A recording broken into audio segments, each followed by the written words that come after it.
baada ya kuwatoa Gaborone United, Simba kucheza na timu ya Isingizini Hotspurs, ambapo imeelezwa kwamba Hotspurs waliibuka na ushindi wa mikwaju ya penalty 4-2 dhidi ya timu ya Simba Bora ya Zambia baada ya sare ya jumla ya mabao ya 1-1. Sasa watakutana na Simba ya Tanzania katika raundi ya pili ya mchujo kuwania nafasi ya kucheza hatua ya makundi, ambapo Simba wataanzia ugenini kwenye mchezo wa kwanza na kumalizia nyumbani, ambapo baada ya klabu ya Simba Sport Club kuweza nayo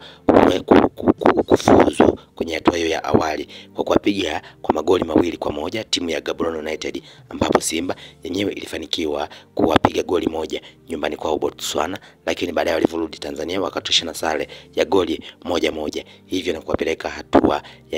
ya pili ambayo itawapeleka kuweza kuingia hatua ya makundi, hivyo na kuwafanya waweze kukutana na timu hiyo ya Hotspurs ambayo yenyewe wakati wamekutana na Simba Bora, ambayo hii timu Simba Bora ni ya Zambia, ambapo timu hiyo wenyewe waliweza kutoshana kwa sare ya bao 1-1, hivyo ikawapelekea kuweza kuingia kwenye mikwaju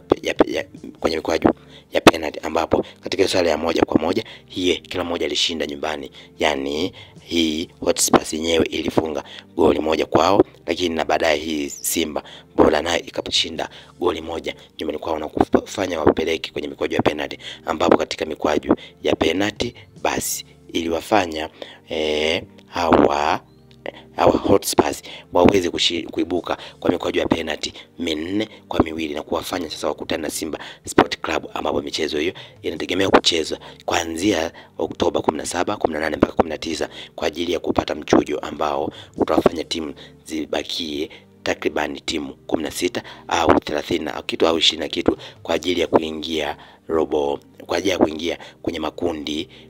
ya klabu bingwa barani Afrika, hivyo na Simba kujiwekea nafasi hiyo ya kuweza kuingia kwenye makundi, ambapo katika hizo timu ambayo ina uzoefu wa muda mrefu kuingia kwenye makundi basi ni hiyo Simba Sport Club, ambayo yenyewe imeingia kwenye makundi takriban zaidi ya mara 6 mpaka sasa, na kiingia robo finali zaidi ya mara 4 mpaka sasa, na kuingia finali mara 1 mpaka sasa, hivyo tutegemea lolote kutoka kwa Simba Sport Club.